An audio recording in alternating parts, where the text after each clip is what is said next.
Welcome back to Close Encounters of the Tech Kind. I'm John, heading up this troop as we talk about the various things that are going on in the world today. We got a number of interesting topics. It's going to be a fantastic conversation. Hey, Mike, how you been? Pretty good. You ready for Christmas? Definitely. Very cool. Jackson, you're joining us from a different location than you usually do. Yep, traveling for the holidays here in Colorado. Nice, nice. That light above you makes you look a little bit more angelic.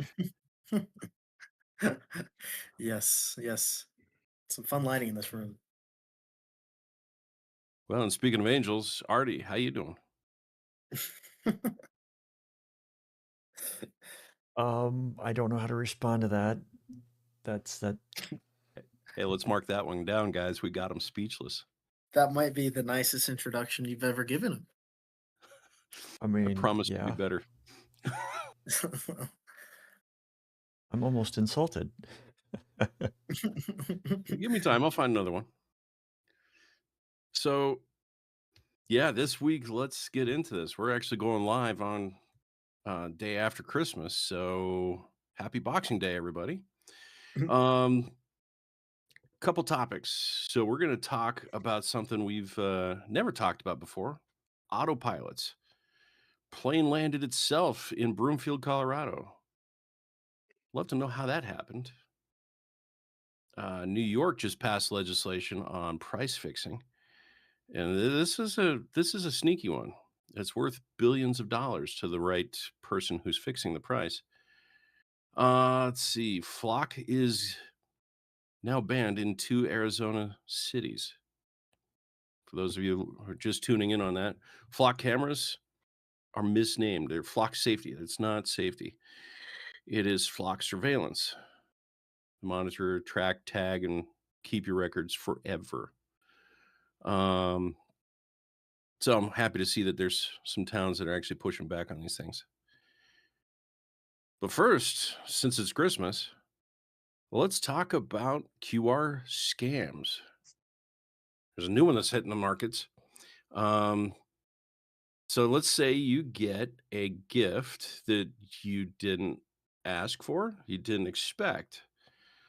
Let's say you open it up and you've got Jackson, let's say you open it up and you've got a play school, like those little phones that you had as a 2-year-old and you're calling and talking to people. You look at that and say, What I always wanted. this isn't my time of life doesn't need this right now. Like, I'm in college, I don't need phones. So what do? You look at the package and there's a scan this to return, QR code, return the gift for store credit and get the gift you really wanted. So you follow the QR code, and then all of a sudden, you're now in Amazon challenging it with a name and a password. Type, put your name, put your password, complete your return request. Situation normal, right? Anybody Mhm. spot the flaw, the risk, the challenge here? It's pretty clever because I mean, if it takes you right to a convincing looking website that looks like Amazon, uh, I mean, yeah, you would hope, oh, sweet, give me some Amazon credit and go on my merry way. But you have to pay close attention to those links that it's taking you to. Anytime you click on a link or scan something, which I would say do this before you do that. But if it's too late and you kind of get that little spidey sense in the back of your mind, you're like, is this right? Just check those links. And those link shorteners are not helping anybody. Mm-mm. Let's go to Amazon and it's not clear where you're going. So you can dress this up as a scammer and get as close to the original as you. Most people would say, "Yeah, that looks legit," but don't sign into your account and return a thing by a QR code unless you know exactly where that thing is going. If your QR code asks you to sign into your account, Stop what you're doing, go to another computer, type in your account, make sure that you're safe. There's 1,000 ways QR codes can hack you guys. So, wanted to bring that to everybody's attention because that's a big one. Mike, have you ever seen a QR hijack or I mean, what are they calling those now? They've got a name Can't for 'em. say that I've actually seen one in the wild, but I mean, I see lots of QR codes on stickers and different advertisements, but I've never scanned any of them. So I don't know, like, out of all those I've seen, how many are actually legit or how many are scams. The only time I use QR codes is actually when I have it presented to me on a computer screen. So that means I'm already doing something that I'm well aware of what I'm doing, and the thing that I'm working with, the website or service or whatever it is, generates it in the moment. So, and even at that, like that QR code is probably only legitimate for, maybe a minute, couple minutes or something until it expires, and then you'd have to generate a new one anyway. So, as far as just walking around town and looking at billboards or buses or, advertisements everywhere, I don't just randomly go around looking at QR codes and scanning them. So I It's a can't. fun pastime, you should try it. Oh yeah, I should go get a burner phone and try that out sometime.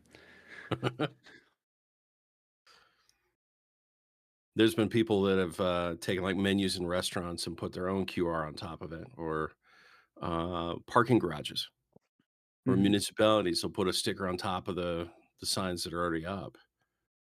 And you see that kind of behavior from the companies and the municipalities because it's cheaper to print a sticker and fix the QR code than it is to put up a new sign or print a new menu or, fix the publication. So anytime I see a sticker, I raise my hand and ask, "Is this expected? Is this a thing?" Yeah, I mean, you bring up a good point with like being out in public. I mean, anybody can make a sticker and put it up on a sign, and I mean, QR codes are kind of everywhere in public, so it is kind of a like an unspoken danger. We don't really talk about it, but I mean, we do talk about, well, don't click on links in your email that you don't know from. But people go around public all the time scanning a QR code just to you know see what's going on, or like, oh, this business says scan here for discount or something. Mhm. Uh, yeah, imagine how easy it would be to make a poster that says 20% discount off at, some name brand store. Now you've got people scanning this QR code, and sometimes that's all it takes is a visit to a website, and you've got a lot of your information stolen. It really reminds me of the way that we treat QR codes kind of reminds me of, early on it was like, don't scan any QR codes unless you're for sure know what you're doing. And you go back to the early days of the internet, it's like, don't give out your personal information to anybody online.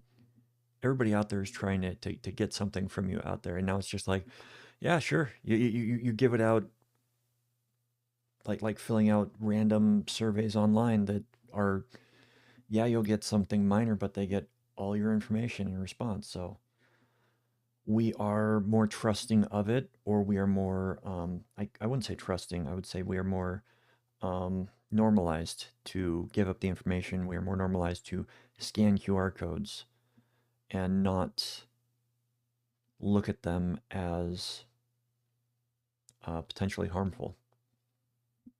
Yeah, I mean, I have a teenage sister who I had to sit down and talk with and be like, she's like, oh, I signed up for this thing. I was like, you signed up for what now? Like, what? who who gave you access to an email? And so, you know, it's something that's not being taught very well, or it's not well known that, we've gotten so used to everything wants you to create an account now. So what's one more site? Or, of course, this random site I'm accessing wants me to sign up. Everyone does. So I think we need to go back to asking that question of, do I really need to give you my phone number or my email address or you name it?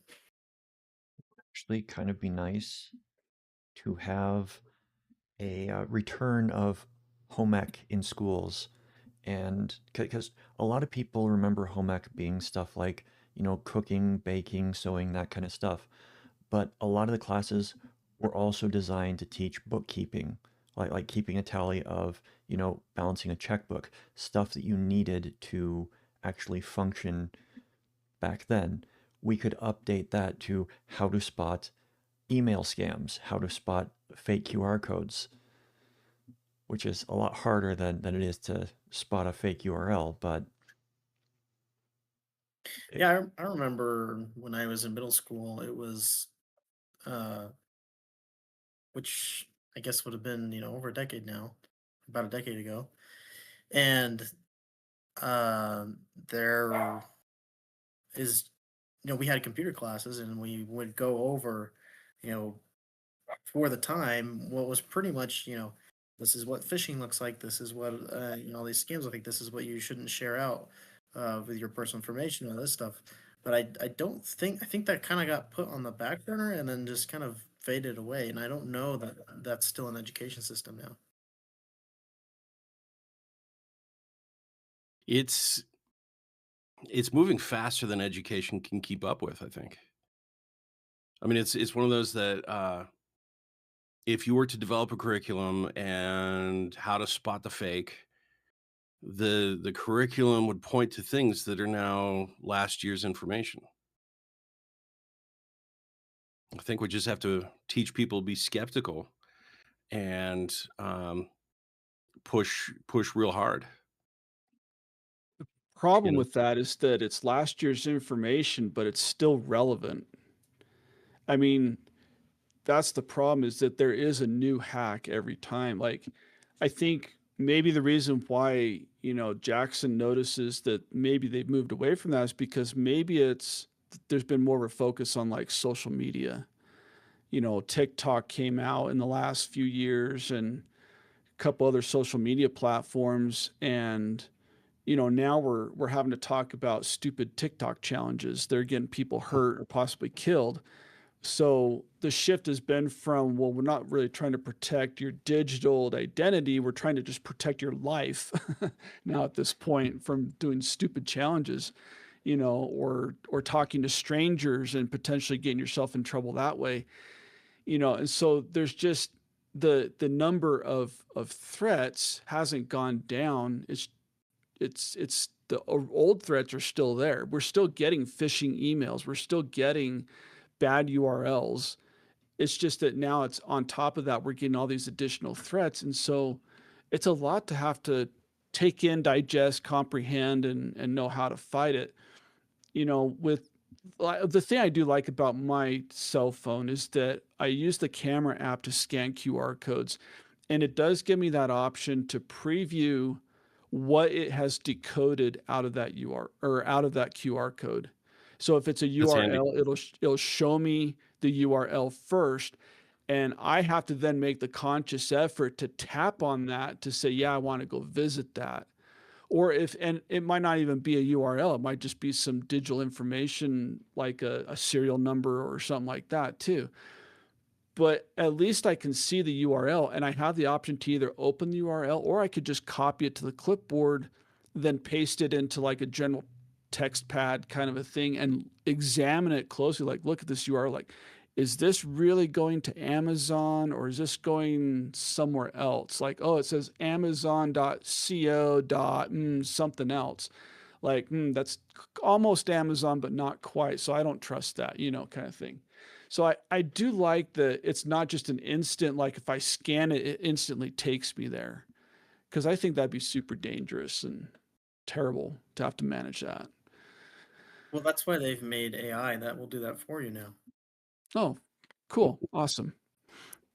I'm It will waiting scan for all that. the QR codes and visit all of them for you and autofill all of your information. Yeah, we'll just have to wait for agentic AI to see if it's got our back or if it's got the back of the service provider or whose interest is it watching out for. Right. Speaking of AI, we had a plane hit the runway by itself. No, no, no. It Not didn't hit. hit. It landed. It Hit landed. gently. Couple bounces, right? I don't know. How did that go? I Mike, that's I your story, I'm right? still trying to figure out. I just caught this over lunch break. So I follow Vass Aviation. He does a great job putting videos together with ATC communications, and if it's available, he gets the aircraft position data, the ADSB data, and he'll overlay it on a map and overlay the ATC communications on top of that and do a nice presentation. And I don't know that we know a whole lot about the what led up to this. Because when Vast Aviation's video starts, it seems that the emergency is already in progress. The ATC controllers at Broomfield did get some kind of a notification that they had this inbound airplane coming. It was on basically auto land. And the auto land system, from what I'm reading here, this is actually coming from avbrief.com, some summaries that I've been able to read about the incident. The auto land system is built by Garmin. It's been something that's been in the works for a couple years now. And as far as anybody knows, this is the first time that it has been activated for a legitimate real emergency. We're not just, testing it or anything like that. This is an actual incident where it was activated and it did its job. And so the way it works is that apparently what I'm gathering is that it can operate in a manual mode. You can manually activate it, or it can be operating in the background and monitoring for certain things. In the railroad industry, we had like a similar idea called a dead man switch. So you're in a locomotive and you're running your train, you're required to either have the switch like a foot pedal or something like that that you constantly held down, that if something happened to you, then that switch would go into an open state and the train would sense that and go, oh, something's wrong with the engineer, we're going to stop the train, kind of thing. There's also a crew alerter thing that, like, every so often the alerter goes off and you have to then turn the alerter off. And if you don't within a certain amount of time, then it thinks, okay, you didn't respond to my alert.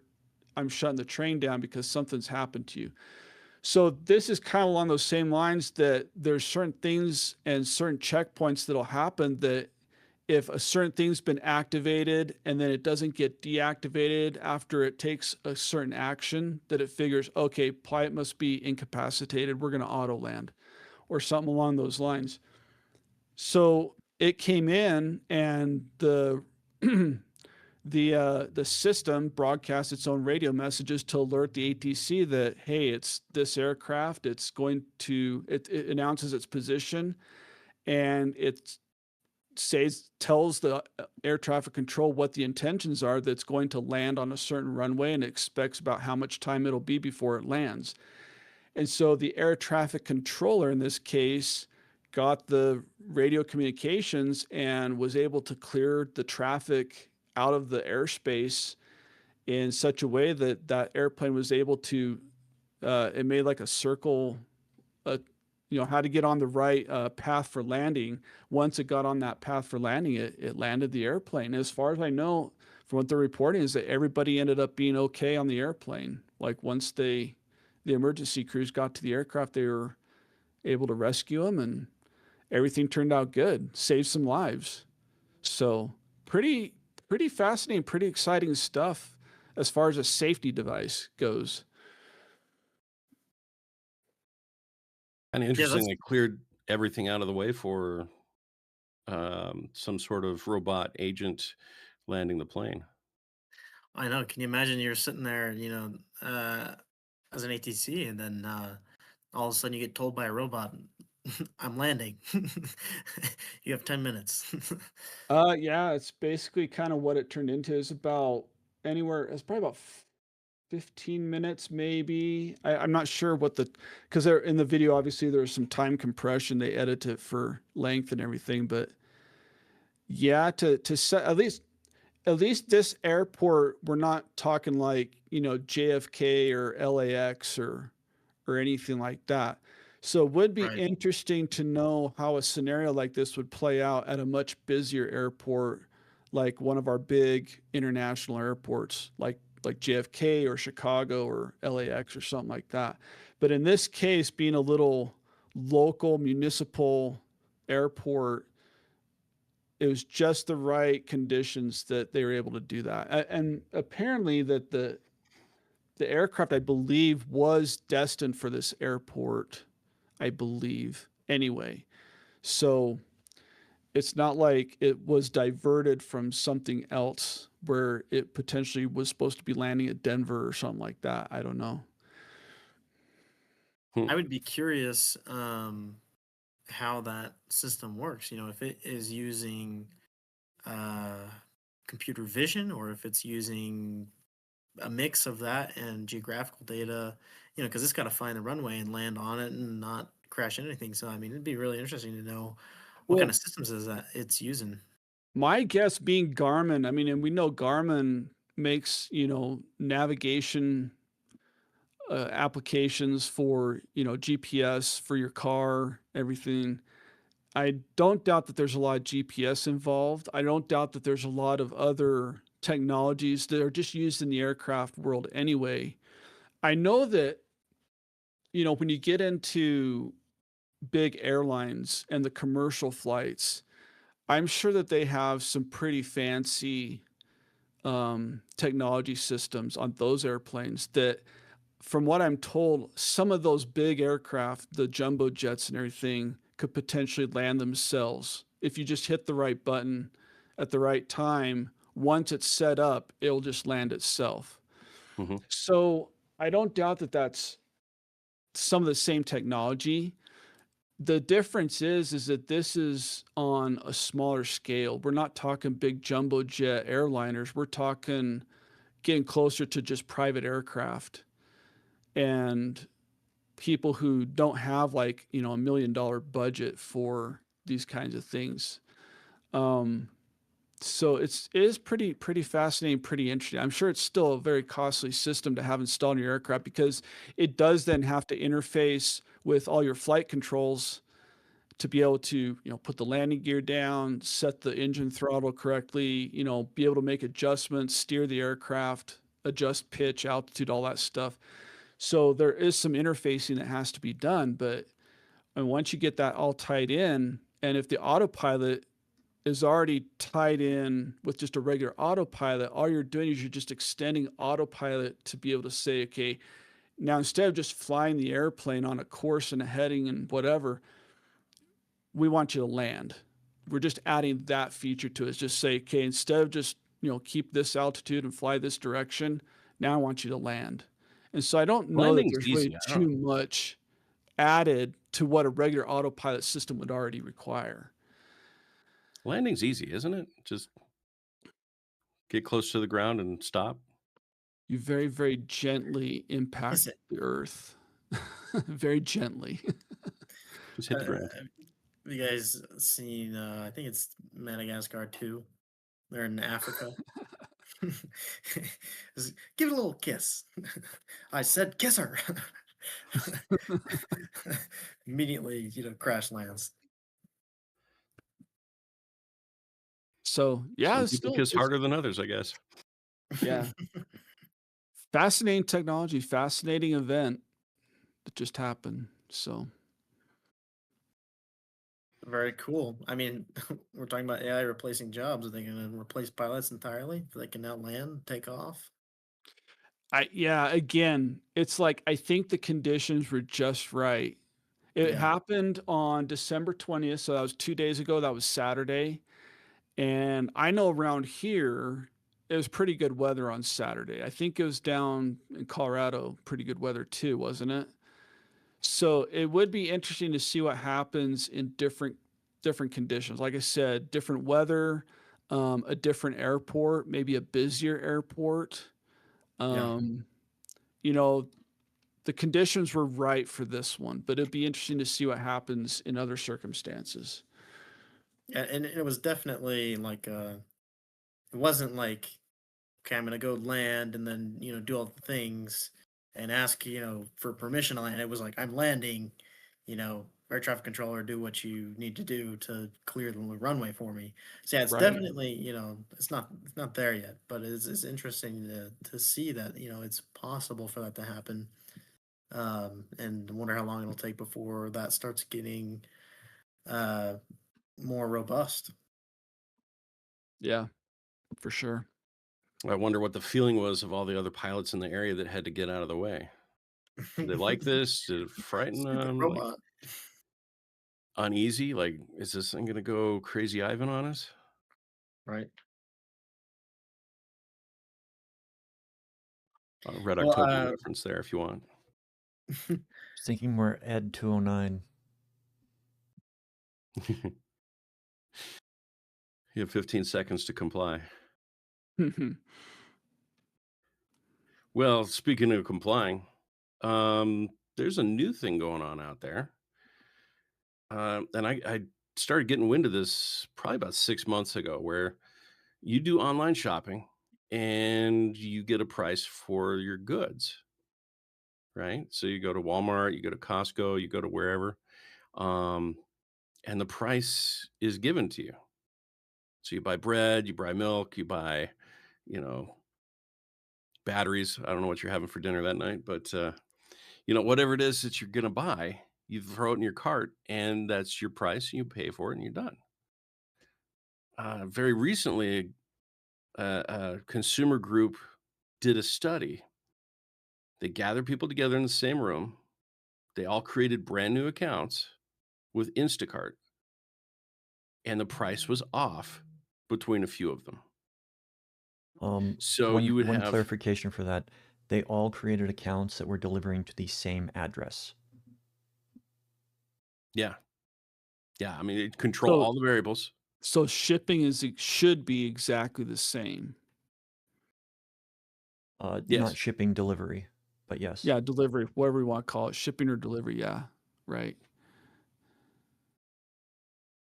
So with the variance, we're talking like some things were 20 cents more expensive or 10 cents more expensive. And it depended on different things. Turns out, through the power of deduction, different people that can afford more price, a heavier price, were given a heavier price. So the price isn't the price. The price is based off of shopping statistics. Jackson, you brought up the new law that hit New York. I'm Yeah. excited to hear about that one. Yeah, unfortunately, the law doesn't restrict actions like this, but it does force retailers or online stores to now they have to openly admit when prices are being fixed by an algorithm. And literally, that is the language they have to use. That it needs to say this price was set by an algorithm. And so it's it's bringing forth that transparency. New York isn't restricting businesses from doing that, while there are other states that are pushing through a legislation to do the same, or even restrict this type of price fixing. Um, this one that has gone through in New York is simply transparency law, which we're all for, of course. At least we know we're getting screwed over, right?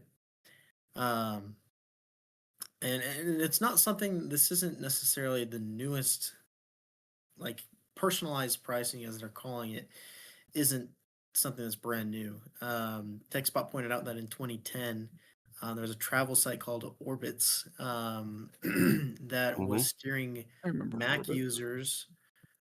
It was steering Mac users to more expensive hotels and travel plans than anyone else, because it was just taking the bare assumption that a Mac user would have more money to throw around.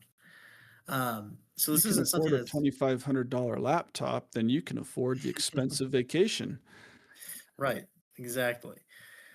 And so this has been going on for a long time, obviously. But just recently, with all of the data brokerage that's going on, all of this data farming that's happening on who you are, where you shop, what you buy, um, and where you live, all those things, uh, it is now being used to fix a price on you, to give you the most profitable price for the seller. Um, Now there are kind of two sides of this coin.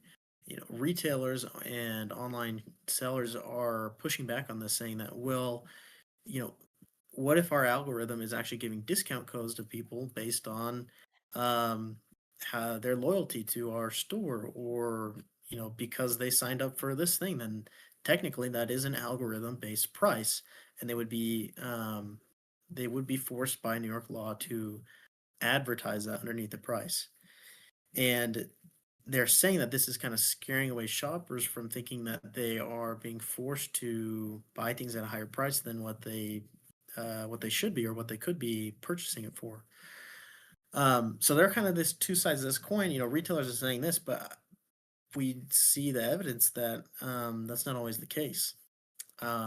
There was another researcher who, when he was on vacation, him and his uh, him and his wife were trying to get a ride to, I think it was just their hotel or the airport or something like that.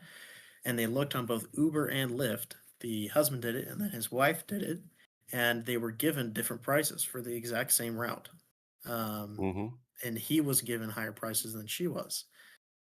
So, I mean, you can imagine if you are a frequenter of a certain store or of a service like Uber, Uber will find out what kind of prices you're willing to pay for a ride. Especially if it sees, oh, they need to get to an airport, you know, uh, it's probably pretty desperate, and they're gonna, be able to shell out the money because they don't want to miss their flight. So that's kind of the whole debate, in a nutshell, of whether or not we should be allowing this. And um, but the retailers are taking it even to New York's decision of this transparency. I'm all for transparency. I mean, when you do it to the person, it's a buck or two, right?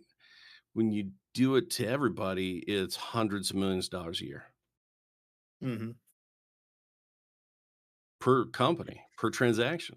I mean, this isn't small. This is big. This is what we've kind of asked for with data brokers. Yeah. Well, the other thing, no, I was just talking about that. The other thing that comes up, if these retailers are concerned with people being scared away when in fact they're giving them a discount code, nothing's stopping them from saying this price is fixed by an algorithm and it saved you money, this much money. But I think that points a little bit more towards, maybe that case is a little bit more rare than it is them raising prices to predict how much you're willing to pay for a service or a product. Hmm. That sounds completely subjective to me too, because like I could always say, "Hey, I saved you money." Like I can Right. charge $10 more than the next guy, but I can just say, "Well, yeah, but my baseline cost is, $200 and I sold it to you for 180. I just saved you $20." You Hmm. know. So, Interesting time.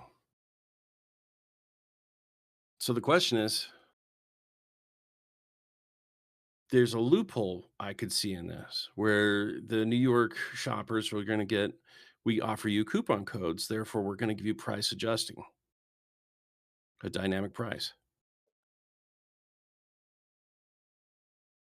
But we're also going to charge more for some of the other things.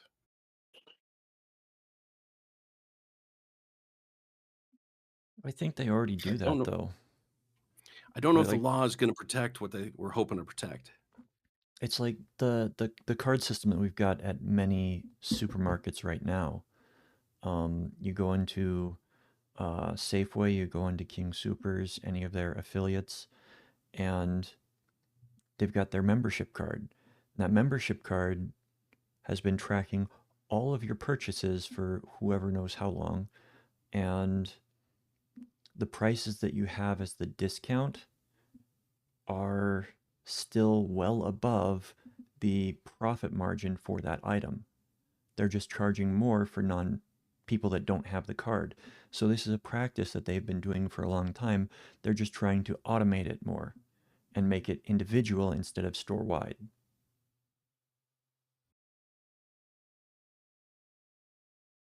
It's going to be an interesting dive into things because if you've got, and this goes to the moratorium that we're contemplating at a national level for AI. to do business in each state, you have to follow the state's guidelines, and they're trying to stop states from doing AI laws because they want a national law to govern all of AI. How long is that going to take to push through? You know. Well, and that's where it got interesting, and it's really upset a lot of people because as it's going through the legislator, the Senate, and the House, um, it gets excited and then it gets calmed down because constituents call in and say, "Hey, this is not well thought through. We should not moratorium this." And so now it's going to turn into an executive order. Now I don't want to get in politics, but executive orders just happen, right? So it's going to be an interesting time. I wonder if they could throw this under the umbrella of AI and say New York can't put a moratorium on this or can't put legislation on this. Mm, It's kind of, yeah, yeah. yeah. There's no telling then. If that's the case, you know, with the right lobbying, you know, it'll get lobbed underneath anything. Yeah. And I don't know if you're ready to switch to this, but I mean, this is just reminding me of Flock. It sure. Let's jump over to that because we've got states that are starting to pass their laws, and I do have one um, thing to add to the previous conversation. There is also a possibility that it violates price fixing legislation that's already in place at the state and federal level. So mhm. even if they are using AI to do it, it is still a form of price fixing. So we will see how that plays out as well.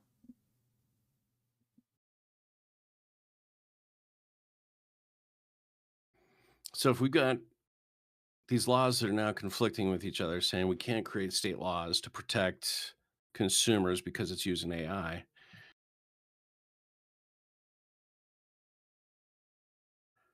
I don't know. What do you think, Mike? At the end of the day, if the consumer feels like they're being discriminated against because they bought a widget for 50 bucks, but then he finds out his next door neighbor bought the same widget from the same vendor without any coupons or anything like that for less, it's going to be like, well, what gives? You know, why did I have to pay more for it than the other guy did? Hmm. So the end result is that consumers are going to want to make sure that the playing field is level. If it's customer loyalty, fine, disclose that. How do I earn points for customer loyalty? You know, and show me where my points are and show me how I redeem my points so I can get discounts on stuff, right? But if you're gouging me a higher price just because you somehow figured out that I have a Lexus in my driveway or something like that, that's not a level playing field. You know, you're discriminating against me based on my personal habits and my personal preferences and my tastes and maybe even more, maybe my income, you know. Well, and how many people do we know that, especially in Cheyenne, growing up, they didn't have a lot of money, but the truck was awesome. And you don't know why they got that truck. Yeah. Maybe it was a gift from grandpa Hmm. or, you know, or something. Just because somebody has something doesn't automatically mean that they're made of money. You know, it could be a gift, it could be it's a company work truck, it's who knows, you know. I think knowledge is power, right?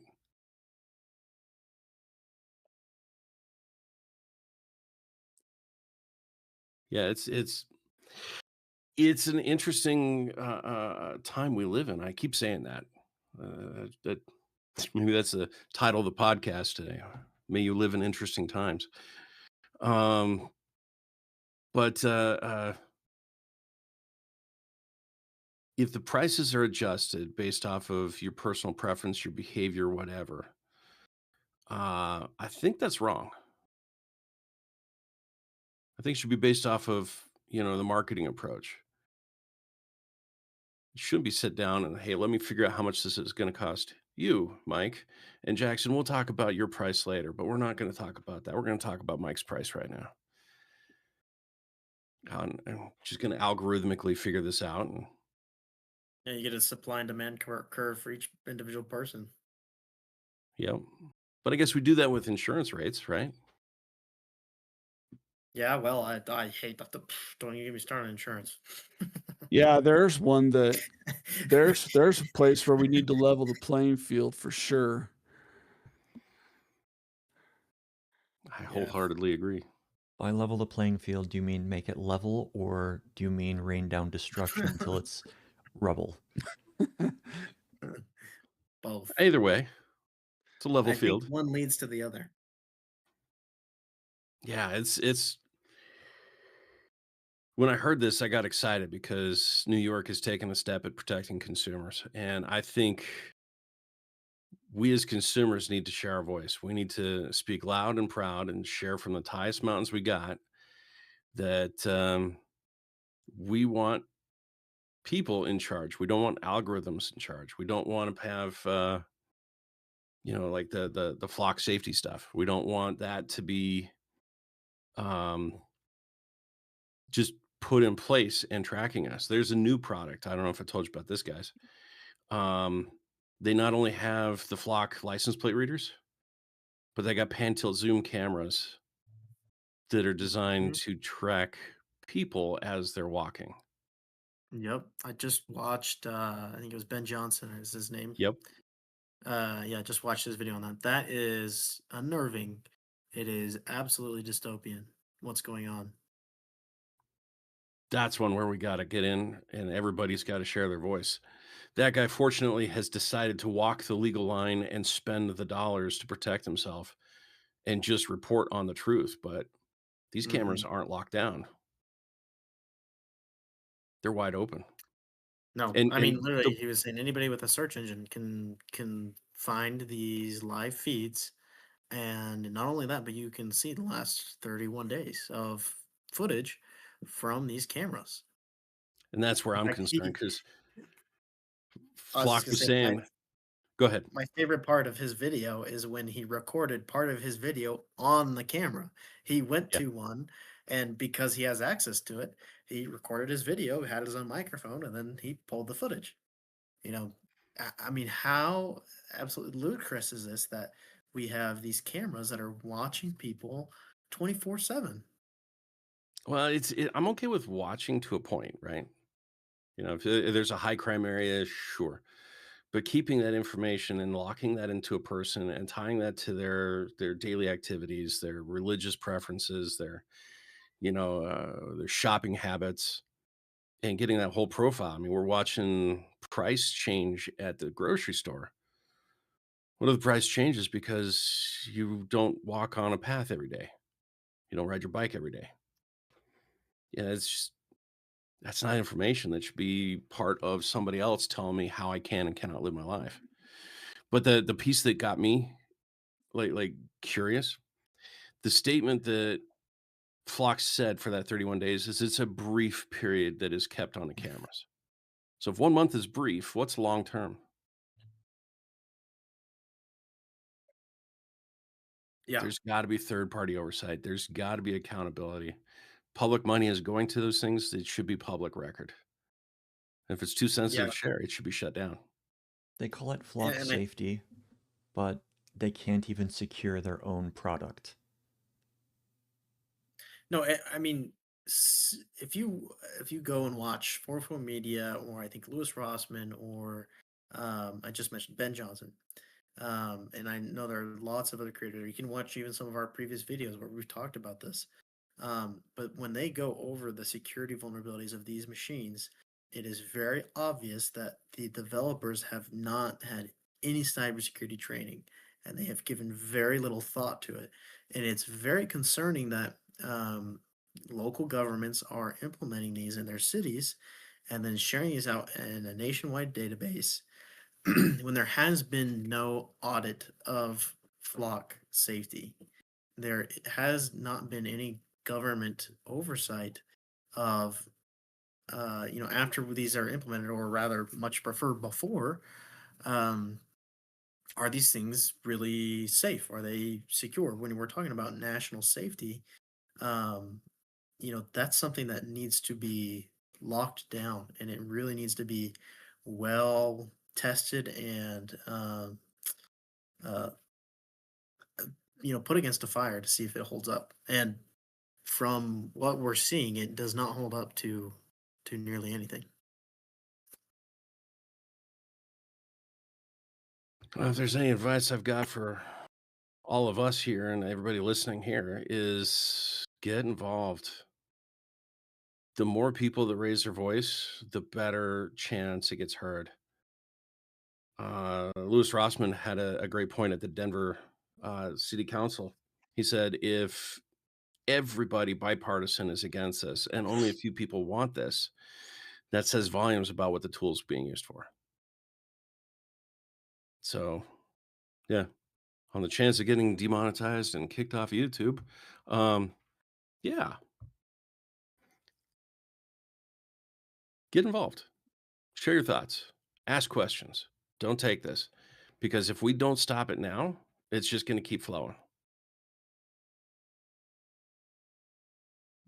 I think we've said that multiple times, but hey, it's worth saying again. And on those happy thoughts, Merry Christmas. Well, another thing that comes up with it is it's not just that these are easily accessible. It's they're using them to track people. They're using them to basically build profiles of people, their driving habits, their walking habits, and like the lady in Denver who she was officer showed up at her door and said, "Hey, we got proof that your car was over here. We got it recorded on these things." And she's like, "I've got my Ring doorbell showing exactly when I arrive and when I leave from my house." And she was able to fight that off. But if she didn't have that ring, she would not have been able to fight that off, even with their system built up to track you. So it's not just a system that's designed to track you, it's a system that will track you poorly. But they will So claim that true. it is perfect. So the other aspect of it that comes up is that if people can access it relatively easily online, what's to say that foreign enemies of the country can't do the exact same thing to track people in important people, I should say, in various cities to um, for negative purposes. I'll put it that way. Oh yeah, It's there's the possibility of threat actors tracking every movement of our first responders. exactly, and it's it's a nice idea in concept. It is both poorly implemented and poorly thought out. My final word on it. Yeah, I think it's dangerous to have this kind of, I mean, their whole idea and their business model and their marketing is we're going to put a camera on, every street corner so that we can have, eyes everywhere, to stop crime. That is the flag that they're flying. Um, but what we're seeing is that, he was able to see people leaving their house at what time. What time do they get home? Mhm. There was one that was aimed at a park for children. You think, oh, great, well, we could catch someone, going to the park. Well, if everyone has access to it, now the predators can see, who's at the park. And that's extremely concerning to me. And that's where I think Flock is gravely overstepping is implementing these into neighborhoods and not realizing that without them being secured down, they're now basically just doxing all of these people. Get involved. I mean, that's the number one thing. Mike, I'm going to let you take the last word on this. Oh, the last word. Yeah. Uh, I am glad to see that this technology and everything just hasn't just steamrolled its way in, right? That people are catching wind of it and they're speaking up and they're saying something. So your voice does matter. People's voices matter. And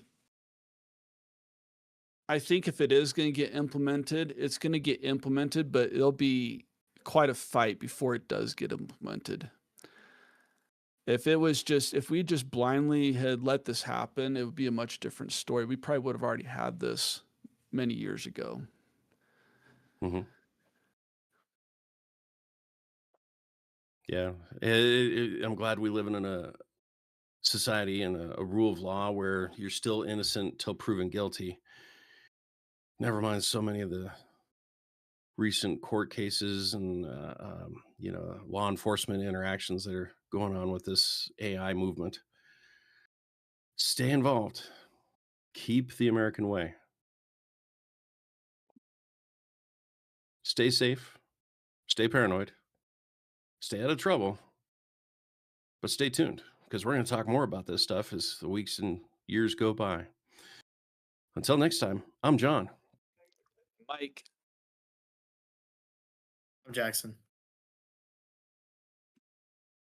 And I'm getting used to a new setup for where everything is on my computer. Good times. We'll talk to everybody later. Thanks.